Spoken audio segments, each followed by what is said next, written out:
All right, here we go.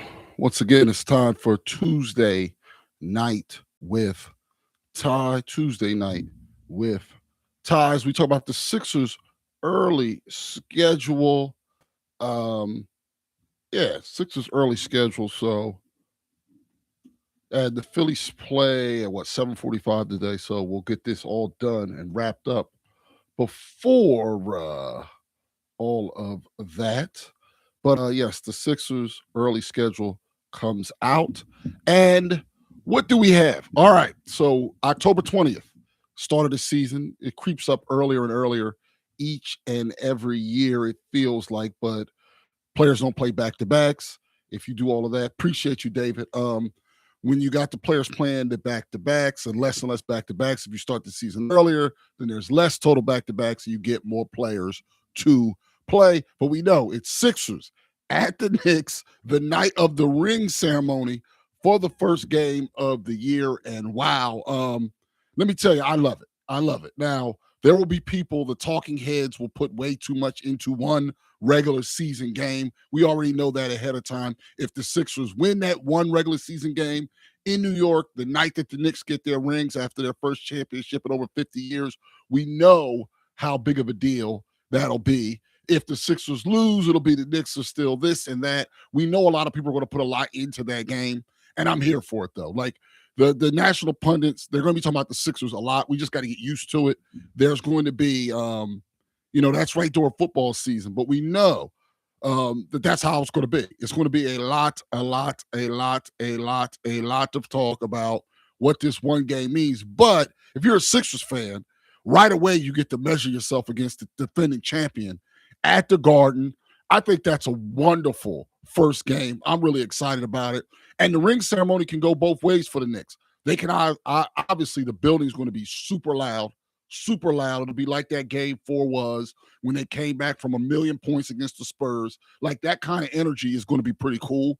But I think the other part that I think is really cool is if the Sixers can get off to a good start early, they can quiet that crowd and they can show that you're not going to take over Philadelphia again, even though the game's in New York.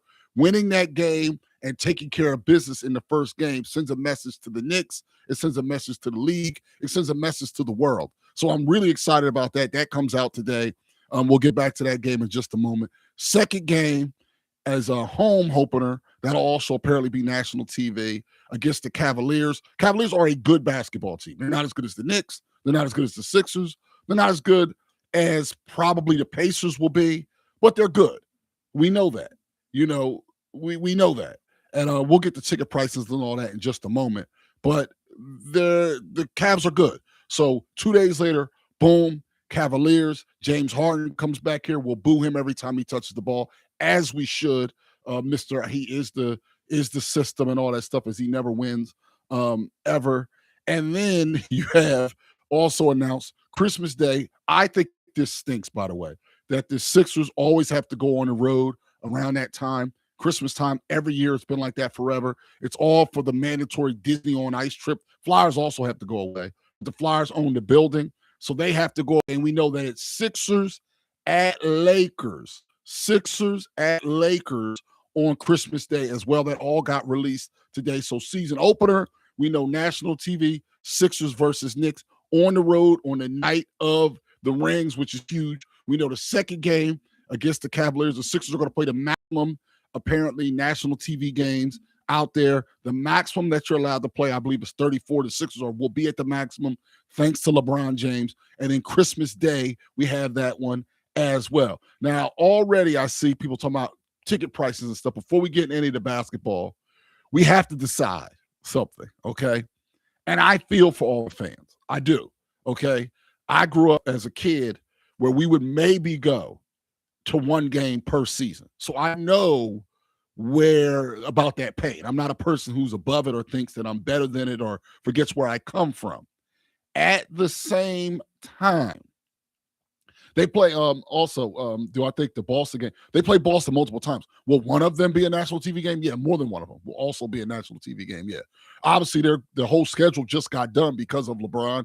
They're waiting for where LeBron was going to go to finish the schedule, and all that'll come out soon. They just did a little trickle out on some of the top games to begin with which is cool. We'll find out about the official time for the All-Star break and all of those things.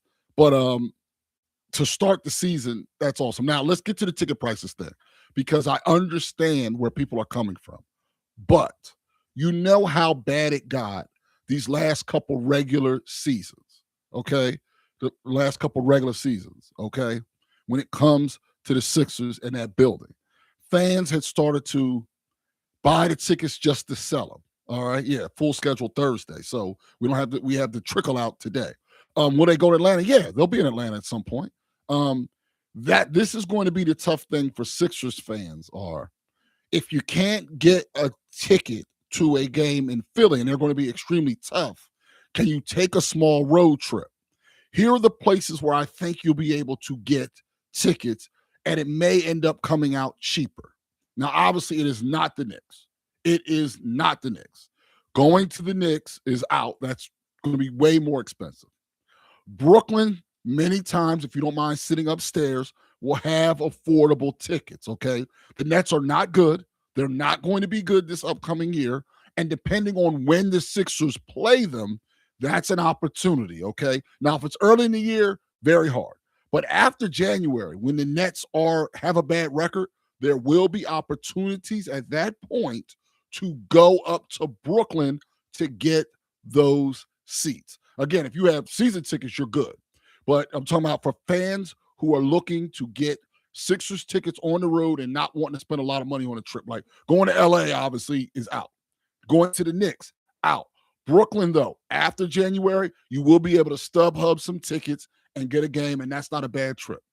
The Wizards, it depends on, they don't care that much. Flat out, they don't care that much. Now, to start the season, they have some good players, talking about the Wizards, at least on paper. They got the first pick in the draft. They got Trae Young.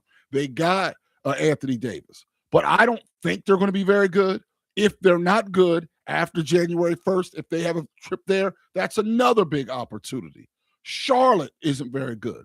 That's not a long trip. That's an opportunity, okay? Those are the easiest trips as far as I can't get tickets to the Sixers game at the Xfinity Mobile Arena now. People, it's going to be packed. It's going to be crazy. Those are the places I think that are most likely. The Nets will be an opportunity for you to get tickets at a reasonable price. The Wizards will be an opportunity to get tickets at a reasonable price. Charlotte is an opportunity to get the tickets at a reasonable price. Unfortunately, the Knicks is a no-go, okay? Cleveland, a no-go, because Ohio trip is about the same as Charlotte. That's a no-go. And the other part where you might have to get lucky is we know that on back-to-backs, I've been told by a person that's in the know that Embiid wants to play a lot of basketball games this year. LeBron is going to be smart. He's 40-plus. When Embiid does not play back-to-backs, and I don't think the Sixers are going to come out and say no back-to-backs for Embiid like they have the last couple of years. I do not believe they're going to say that. I'd be shocked if they do say that. I do think Embiid, barring an injury, plays some back-to-backs this year. I do not think LeBron plays any back-to-backs. So another way for you to get tickets this season will be, and this is the tough part, is on the second end of a back-to-back, there's times where LeBron will not play it or Embiid. And if it kind of comes down to it, I understand that that's not perfect, by the way. You want to see the whole squad. But some of us are just going to have to scrape by just to get into the building. And I think that's an important step for you to think all these things through so all of you get to go to a game. Because I think this is going to be a very, very, very big, huge season. Now, I'm looking at the chat. I appreciate people on the YouTube chat. I do think Embiid's going to play 65 games this year. He wants to play 65 games. This is the first time, apparently, in 8 seasons, where Embiid did not have an off-season surgery of some kind, okay? So we know Embiid's not going to play 82. I'm not a guy that's on drugs. I'm not sitting there trying to pee on your leg and tell you it's raining. I'm not crazy. But I do know that the goal is to play a lot of games to build up that chemistry with a lot of the players. But the most important thing, because we're doing this every Tuesday around 7 o'clock, Tuesday nights with Ty. We'll be doing this every Thursday. Tell a friend and tell a friend and tell a friend. And then everything else I have going on, I'll be able to announce soon. I promise. Okay. Where are you going to be there? Where are you going to be? I'll be able to tell everybody soon. I can't tell everybody by August 11th. I hope to be able to tell everybody by September 11th. Sixers fans, I will be willing to travel. If you travel, that'll be the best bet to get a ticket. And let's be honest, that first home game against the Cavs is it's already a sellout, even if it's not a sellout. Now, as far as the Craig situation goes, we're on summer break. The show is coming back in some way, shape, or form, but I cannot speak on the way, shape, and form it will be coming back. That's why I'm saying I can't say anything now. Craig will be able to say it when Craig gets to it. So that's the answer to that, David. I will be working. It's just a matter of where and all those things. And some of that stuff is above me. So I just I can't talk all about it. All right. That first game, though, against the Knicks. Let's go back to that. Are you kidding me? You know, this is how you know it's box office. And this is the trade-off with the ticket prices. The ticket prices means your team's really good. Your ticket prices, unless you're the Phillies, where the ticket prices are kind of high for baseball, and they're okay. They're not really good. But they got a lot of star players. Being really good like they are, having this level of talent on your team means that the ticket prices go up. But at the same time, it also means that you become the marquee team in the NBA, the most interesting team in the NBA right now by a wide margin. By a wide margin is the Philadelphia 76ers. That's just true. And with that comes high prices. Now, I see someone saying in the chat that they're more expensive than Eagles tickets with the Super Bowl experience. Right. But you have to also understand, just because that's what people list it as, that doesn't mean that's what they're going to get. You got to let it play out. But you also are talking about, in the case of Sixers fans, you have 20,000 seats versus the 70,000 seats, but you also have 41 home games. You'll be able to get to a game. The question is, will you be able to get to the game you want to see? When the Knicks come to Philadelphia, good luck. When San Antonio comes that one time, good luck. When OKC comes, when the Celtics come, it's going to be a tough ticket. We know that. But it's because the team is incredible. And for that reason, I don't think we can get too upset about it. And I get it. I don't know how many times we'll be down there. I many times have asked for favor tickets where somebody owes me a favor. I keep the powder dry and I ask somebody, remember when I did X for you? Hook me up with some tickets. I know I can't pull in any favors this year. I'm going to be with a credential, which means I'm there by myself. But if I want to go with anybody other than myself, I know it's going to cost me a lot of money this year. But if I get a parade in June, it's all worth it because we'll all be there. So I recognize that it stinks for a lot of people with kids. It stinks. This could be LeBron's last year. I don't think it will be. I think he's going to play 2 years in Philadelphia. But all of that's real. But look at the alternative.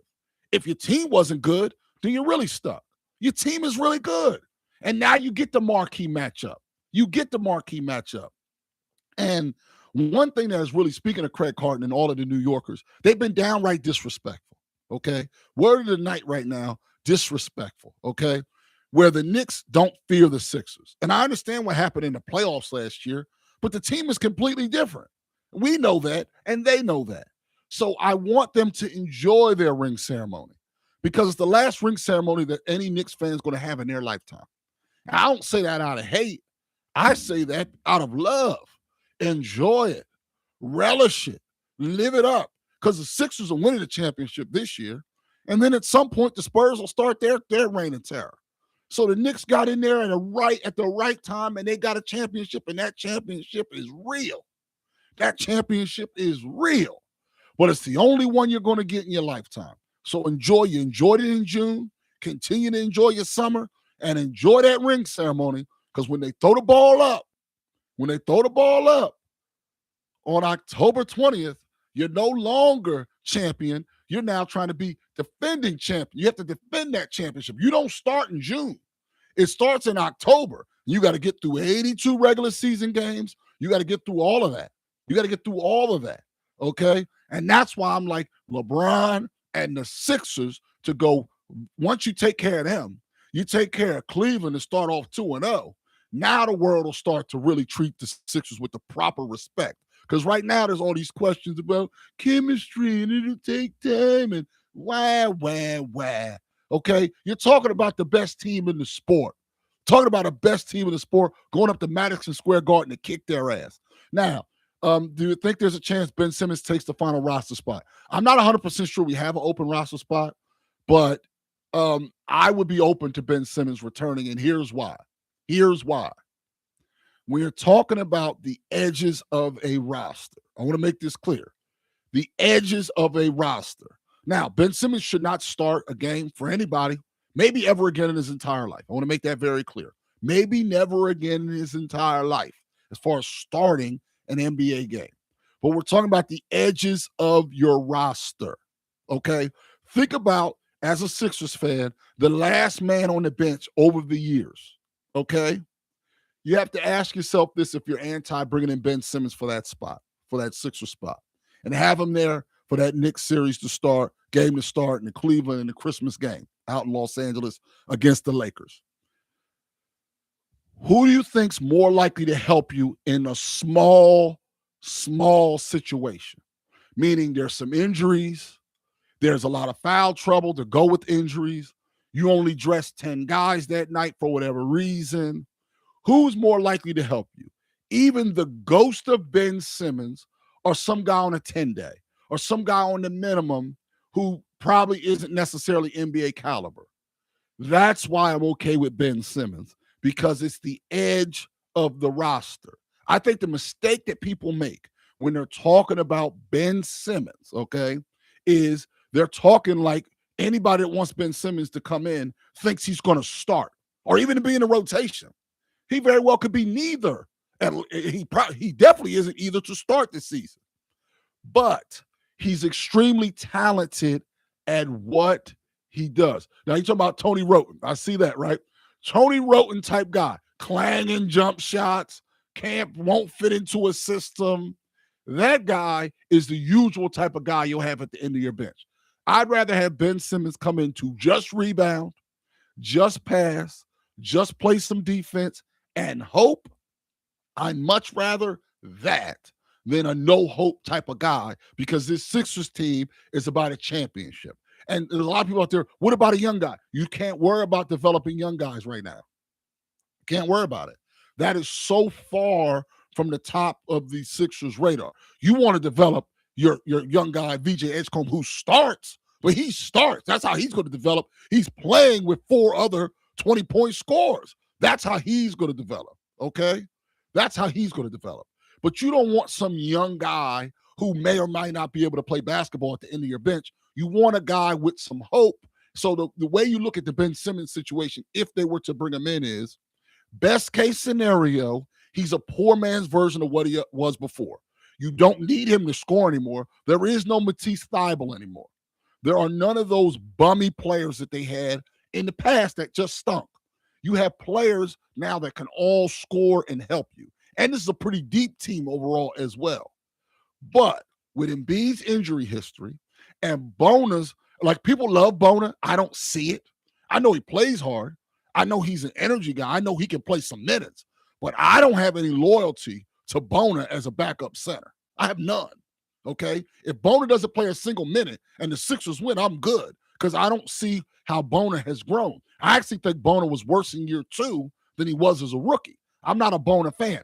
I want Bona to do well, but I would not bring Ben Simmons in because, oh no, what happens to bonus minutes? I don't give a damn what happens with bonus minutes. I don't care at all.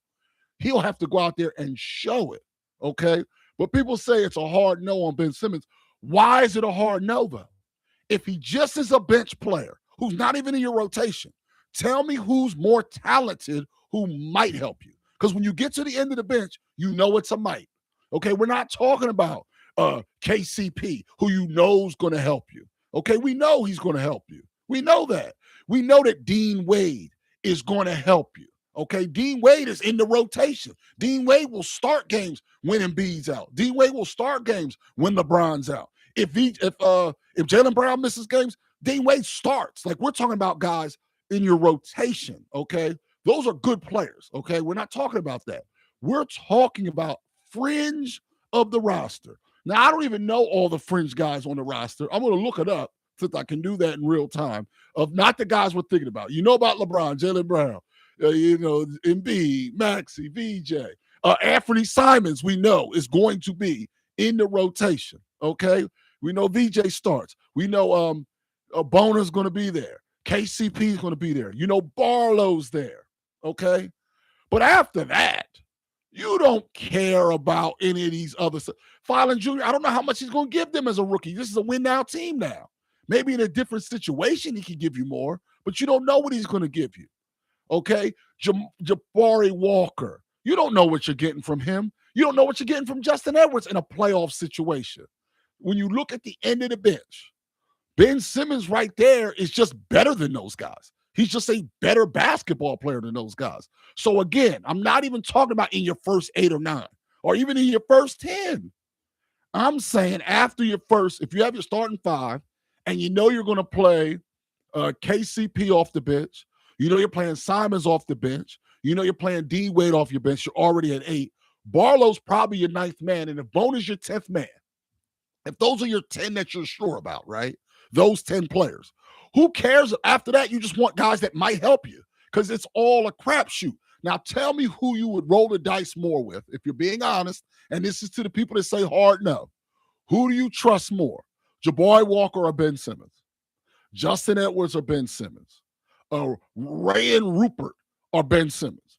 You trust Ben Simmons more than all those guys. That's just the truth of the matter. You trust Ben Simmons more because of his talent. He's not going to shoot. But you got 4 other guys that can get you 20 a night. So who gives a damn if he doesn't shoot? You don't care. Okay? Right. I agree with that. I think KCP is going to take a lot of those minutes from Justin Edwards on the wing because LeBron's going to want to play. First of all, he won a championship with him, but guys that know how to play. Now, he is not worth anything right now. He signed for the minimum. And you also got to forgive in this way. Okay? In this way. Okay, if it helps you win during the course of the season, okay, during the course of the season, if you win one basketball game because of your 11th man, aren't you happy? Seriously, if the Sixers, if we told you right now, Ben Simmons, if you sign him, will be the reason you win one game, who's more likely to help you win one game, him or Jabari Walker? Now, be honest now. I understand. And I'm the person who believes that he lied about his mental health. I'm saying this out loud. I believe he's a guy who doesn't necessarily love basketball that much. Okay? It just is what it is. Okay? It just is what it is. He's talented. He can help you. The enemy of your enemy is your friend. So you ask me, if they're playing against the Knicks in a playoff series, right? If you're playing against the Knicks in a playoff series and you got to go to the end of your bench for some reason, heavy foul trouble, something like that, who do you think is more likely to switch on to Jalen Brunson and give him trouble for one possession? Ben Simmons or any of these other end of the bench guys? The answer to me is Ben Simmons. Okay? And here's the other part. I don't even like him. Please don't think I like him. But when I see the schedule coming out, and I'm looking at the teams the Sixers are going to have to play, not that we already know, James Harden and Donovan Mitchell, that second game of the year. Who do you trust to switch from an end-of-the-bench guy? Again, I'm not even putting them in the rotation. Who do you think can get a stop on those guys? Any of your end-of-bench guys you had the Sixers have now or Ben Simmons? When you play the Christmas Day game out in Los Angeles, 7 o'clock Eastern time, okay? Because I guess it's the third game of 5 games that night. So 4 o'clock local, 7 o'clock Eastern time for that game. Who do you trust to switch on to Luka? Ben Simmons or one of those other guys? You trust Ben Simmons more. You just do. And that's why it makes sense to put him at the end of your bench. Now, he would have to earn over a long period of time being in a rotation. I'm not now. If you ask me this, just I want to make sure I look at, do I trust Ben Simmons or Dean Wade? I trust Dean Wade way more. Do I trust Anthony Simons or Ben Simmons? I trust Anthony Simons way more. Do I trust, Barlow, KCP? I trust all of them over Ben Simmons. It's about Ben versus the guys at the end of the bench. Hell, Ben probably wouldn't even dress to start the season because not everybody dresses. You can't dress all your guys. He probably wouldn't even dress. But over the long haul, that talent could help you win 1 or 2 games. And if that 1 or 2 games is in the playoff, that could be the difference between that and a championship. And he probably would get some triple singles. He'd go out there and get you 2 points, 4 rebounds, 4 assists. He'd have some games like that. He would. But what do you care if it helps you win on the margins? I think that is ultimately the point of this. Okay? That to me is the point of all this when I'm looking at that. And I'm not telling everybody here that they should like him. I'm talking about the last man on the bench. Lou, who was the last man on the Sixers roster last season? Who was the Sixers 2025? Who was the last man off the bench last year? Does anybody in the chat know who was the last guy off the bench last year? I mean, they're not usually memorable, the last guy off the bench. Who was the last guy off the bench last year? Who was it? Listen, he did quit. He did quit. But you never see somebody quit their job and ask for their job back? All right, according to this, the last guy on the bench last year, you had Johnny Broome, who they now traded for money. Who would you rather have? Johnny Broome or Ben Simmons? Kyle Lowry, that version, or Ben Simmons? Dylan Terry? Like, come on, man. Come on, man. You know you'd rather have Ben Simmons than those guys. You know. Craig and I are on summer vacation. Craig will explain it. I can't. Craig will explain it. I appreciate that. That's just the truth of the matter. That's just the truth of the matter. So, Sixers, I'm looking forward to it. I'm getting more and more hype. I know we still have baseball season, and they play in about 15 minutes or so. I know we got the start of the Eagles, but it's hard for me right now to not be hype about our Sixers, okay? It's hard for me to not be hype for our Sixers, and you should all be hyped for our Sixers, of course, and I know all of you guys are, okay? Now, so again, game one at the Knicks. I mean, I couldn't imagine a better opponent. I could not imagine a better opponent, okay? Am I going to be doing something that's straight up Philly sports coverage? Yes. Yes, I will be doing some things that are only Philadelphia sports coverage, and that's why we start with these Tuesday night with ties. We'll be here for just a couple minutes, so I will be doing that, okay? The Eagles are going to be really good, and I'm not trying to pit the teams against one another. I still want the Phillies to take their head out of their asses and get it together. I still hope that. I still think the Eagles are going to be really good. I'm excited about the defense. I think they could have perhaps the best defense in all of the sport. That's how good I think this Eagles defense can be. And I'm excited about it. The new offense. But I can't help but be super hyped for these Sixers. I'm going crazy for them, okay? I can't wait. I got a fever, and the only prescription is going to be more hoops. I need more hoops. So I got to have the Sixers. I'm hype about it. This schedule got me going. Now, for people right now in the short term, every Tuesday around 7 o'clock, Tuesday night with Ty, I'm going to be on here every night in the short term. Then we'll figure out, and I'll let everybody know what we're doing long term. So I appreciate all of you guys coming in here and spending time with me. We'll be doing this every Tuesday night at 7 p.m.-ish because we got no rules. And how long we'll go, it'll depend on what's going on. We'll go 30 minutes. We'll go an hour. We'll go 20 minutes. We'll do whatever the people want to do. So we're going to be doing that all the time, okay? And I'm super hype about this Sixers season, though. And the schedule got me hype again. So I'm not trying to put down the Eagles. I'm not trying to put down the Phillies. I'm not trying to put down, and appreciate you, and I'm not trying to put down the Flyers either, who are a playoff team. This is the first time in a long time all 4 teams are playoff teams. This is exciting stuff. But this Sixers season is going to be special. That early schedule release is hype. Thursday, we'll have the whole thing. Reminder again, Tuesday night with Ty at 7 p.m. on Tuesdays. Appreciate all of you guys. Enjoy the rest of your night. Go watch the Phillies. Spend time, and I'll talk to everybody very, very soon. Appreciate y'all.